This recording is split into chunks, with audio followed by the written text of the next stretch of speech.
Hello friends, हमने last video में exercise 5.2 के 1 से लेके 11 तक क्वेश्चन कंप्लीट कर लिए थे। आज हम उससे आगे करेंगे। Exercise 5.2 question number 12। Two APs have the same common difference. The difference between their 100th term is 100. What is the difference between their 1000th term? दो APs गिवन है, उनका कॉमन डिफरेंस क्या है? सेम, मीन्स डी की value दोनों में same है। Difference between there 100th term is 100। उन दोनों की अगर हम 100 टर्म का डिफरेंस निकालें वो आएगा हमारे पास 100। हमने निकाल के क्या बताना है? Difference between their 1000th term. 12th question, let a and capital A B the first terms of two APs and common difference is D। Common difference दोनों एपी में सेम है तो इसीलिए हमने दोनों एपी के लिए कॉमन डिफरेंस क्या ले लिया? D। आगे क्या कह रहा है? The difference between 100 term is 100, means A 100 minus A 100th is equal to 100। इसको अब हम सॉल्व करेंगे। A plus 100 minus 1D minus A plus 100 minus 1D equals to 100। A plus 99D minus A minus 99D is equals to 100। A minus A की value हमारे पास आ गई 100। इस value को use करके हम 1000 टर्म का डिफरेंस निकालेंगे। अब हमें कहा क्या निकालना क्या है? ए 1000 माइनस ए 1000। इसको जब हम फॉर्मूला से लिखेंगे क्या लिखा जाएगा? A plus 99D minus A plus 99D। Minus sign अंदर गया, ये cancel out. A minus a that equals to 100। कहाँ से आया? इसको 1 ले लीजिए, फ्रॉम 1। नेक्स्ट क्वेश्चन है, how many 3 digits number are divisible by 7। हमने बताना है कि कितने 3 डिजिट्स नंबर हैं जो 7 से कंप्लीटली डिवाइड होते हैं। अब 3 डिजिट नंबर मीन्स उसमें वंस, टेंस और 100, इसको बोलेंगे हम 3 डिजिट नंबर। ये तीनों होने चाहिए। जैसे स्मॉलेस्ट 3 डिजिट नंबर क्या है हमारे पास? 100। एंड लार्जेस्ट 3 डिजिट नंबर क्या है हमारे पास? 999, राइट।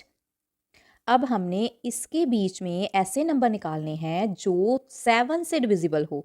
7 से डिविजिबल अब 100 तो नहीं है, 101 भी नहीं होगा, 2 भी नहीं है, 3 भी नहीं है, 4 भी नहीं है। कौन होगा? 105। अब इसमें 7 ऐड कर देंगे तो नेक्स्ट नंबर खुद ब खुद 7 से डिविजिबल हो जाएगा। अब बात रह गई 999 से पीछे कौन सा नंबर होगा जो 7 से डिविजिबल होगा? उसको निकालने के लिए आप 999 को 7 से डिवाइड कर लें।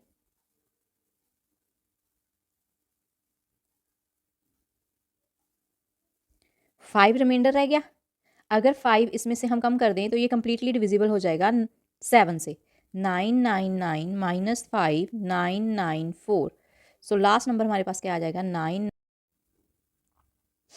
एपी हमारे पास बन गई 105, 112, 119 एंड 994। अब इसमें वैल्यू हमने निकालनी है एन की। फर्स्ट टर्म हमें दी है 105, कॉमन डिफरेंस हमारे पास आ जाएगा 7, लास्ट टर्म दी है 994 and formula is a N is equals to A plus N minus 1 डी। वैल्यूज रिप्लेस कीजिए इसमें। अब तो ईजिली सॉल्व हो जाएगा ये। -105 n minus 1 into 7, that equals to 889 n minus 1 7 divide हो जाएगा उधर जाके। 889 divided by 7, what is the value? 127। n minus 1 is equal to 127, n is equal to 127 plus 1, that is 128। so n is equal to 128। 3 digit number कितने आएंगे? 128 numbers हैं 3 digits जो 7 से completely divisible होते हैं, राइट। जैसे पेपर में आपको कैसे भी क्वेश्चन आ सकता है, divisible by 5, divisible by 7, divisible by 8, और वो ये भी बताएगा कि कौन से नंबर निकालने हैं हमने, 3 डिजिट्स की 2 डिजिट, उधर ध्यान रखना है, पैटर्न यही फॉलो होगा। Next question, how many multiples of 4 lie between 10 and 250। अब हमने बताना है 10 और 250 के बीच में कितने 4 के मल्टीपल्स हैं, मीन्स कितने नंबर ऐसे हैं जो 4 से कम्प्लीटली डिविजिबल होते हैं। क्वेश्चन बिल्कुल सेम सा ही है, लेकिन इसमें उसने लिमिट बता दी। स्टार्ट कहाँ से करना है हमने, 10 से, और कहाँ तक जाना है, लास्ट 250 तक। 10 से लेके 250 के बीच में देखने हैं मल्टीपल ऑफ 4। अब 10 तो डिविजिबल नहीं है 4 से, 11 भी नहीं है, 12 है।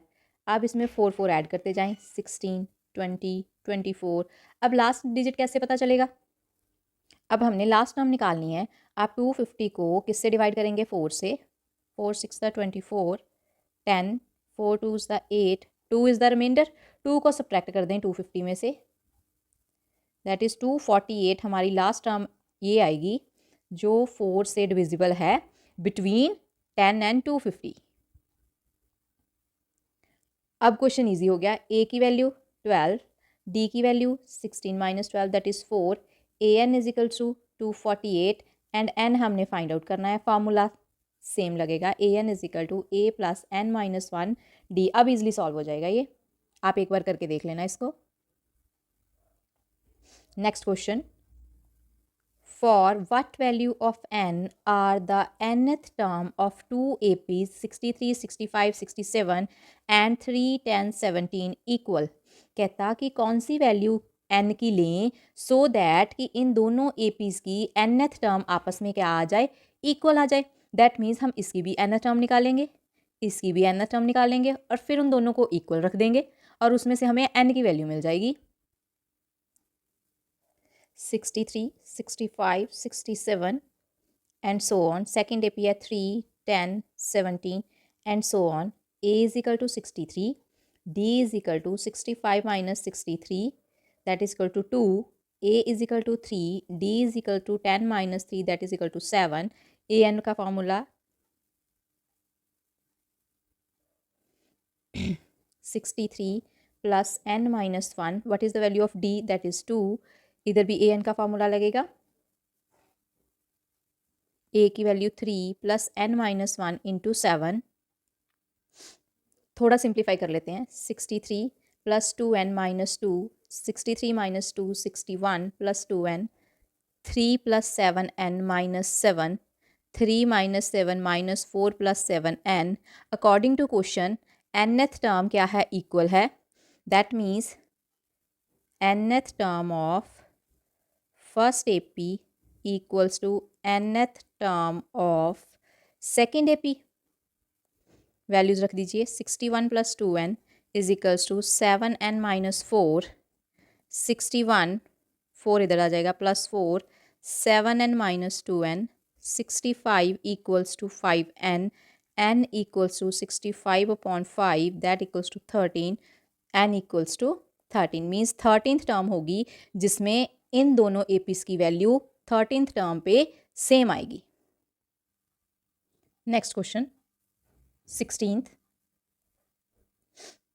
determine the AP whose third term is 16 and the 7th term exceeds the 5th term by 12। हमने AP की वैल्यू निकालनी है जिसकी थर्ड टर्म हमें दे दी है 16 and 7th term exceed the 5th।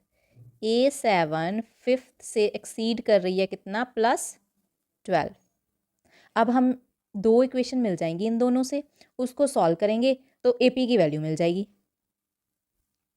A3 means A plus 2D is equals to 16, A7 minus A5 equals to 12, A plus 6D minus A plus 4D equals to 12, A plus 6D minus A minus 4D equals to 12.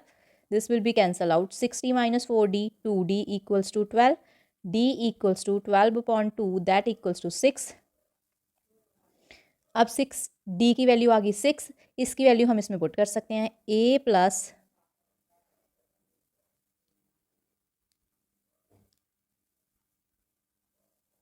Put in first A plus 2 D equals to 16, A equals to 16 minus 6 to the 12, that equals to 4. So a की value हमारे पास क्या मिल गई 4, D हमारे पास है 6. इससे हमने क्या बनानी है ए पी. तो फर्स्ट टर्म आएगी 4, नेक्स्ट हम 6 ऐड करते जाएंगे. Required A P. 17th question, find 20th term from last term of A P 3, 8, 13, 253. क्या कह रहा है कि 20th टर्म हमने निकाल के बतानी है कहाँ से, लास्ट टर्म ए पी की से. मीन्स अगर हम इधर से गिनना स्टार्ट करें तो हमने यहाँ कहीं 20th टर्म होगी वो निकाल के बतानी है. राइट. 3, 8, 13, 248, 253. अब डिफरेंस कितना चल रहा है 8 माइनस 3 5. मीन्स जो इससे आगे वाली टर्म होगी वो 5 कम होगी. इसको उल्टा करके लिख लें 253, 248 एंड सो ऑन 13, 8 एंड 3. इधर से हमने 20th निकालनी थी, अब इधर से हमने 20th निकालनी है. अब इजी हो गया, पहले जैसा क्वेश्चन बन गया. ए की वैल्यू 253, डी हमारे पास आ जाएगा 248 minus 253 that equals to -5. Find out करना है हमने A20 that equals to A plus 19. D what is the value of A, 253 प्लस 19 into -5. 253 minus 95 equals to 158 is your answer. बाकी क्वेश्चन सेम रहेगा, इसमें सिर्फ आपने एपी को पहले एडजस्ट करके लिख लेना है, उसके बाद पिछले मेथड से हो जाएगा ये question. Okay. 18th question, the sum of 4th and 8th term of an AP is 24. 4th और 8th टर्म का अगर सम निकालें वो कितना दिया है 24. Means A4 plus A8 equals to 24. Next, the sum of 6th and 10th term is 44. Means A6 plus A10 equals to 44.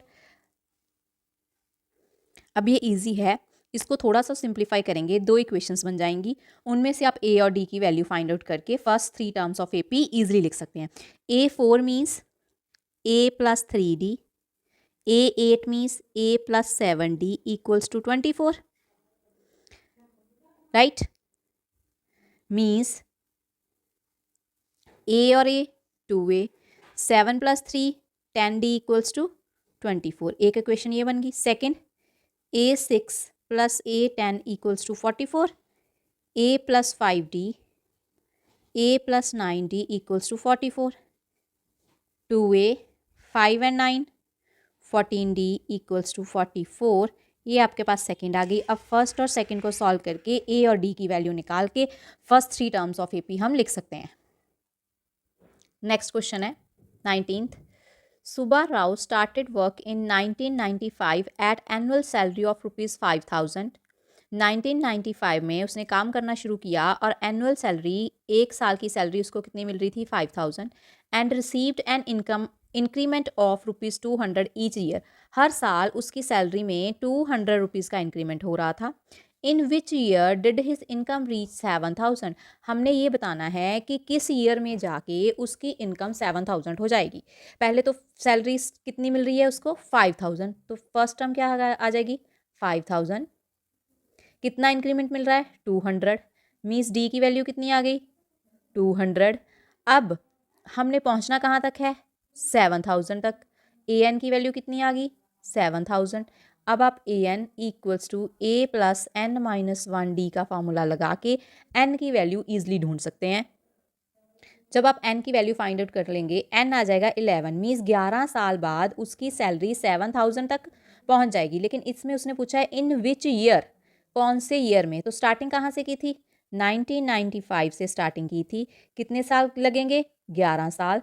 तो कितना आंसर आ जाएगा 2006 में उसकी सैलरी कितनी हो जाएगी 7,000. राइट. इसका आंसर आ गया फिर 2006.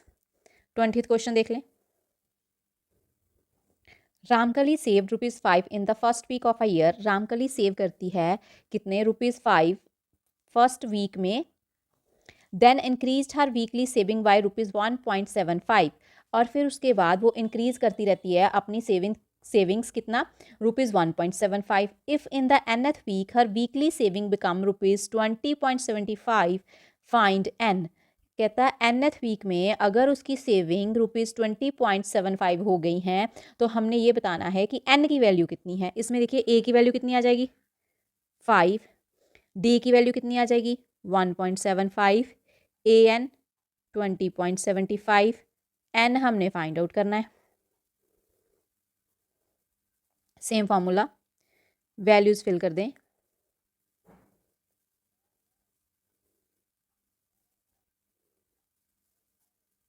-5। अब कुछ बच्चे इधर मिस्टेक कर देंगे। 20.75 कैसे सब्ट्रैक्ट करेंगे 5.00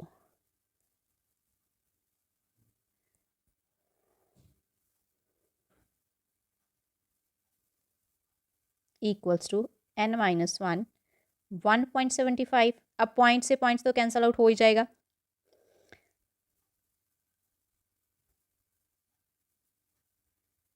अब ये देख लो किस पे फुली कटिंग होती है इसकी 9, n-1 equals to 9, n equals to 9 plus 1 that equals to 10, n equals to 10 is your answer। इसके साथ ही एक्सरसाइज 5.2 हमारी कंप्लीट हो गई है। अब हम नेक्स्ट वीडियो में एक्सरसाइज 5.3 के क्वेश्चन सॉल्व करेंगे।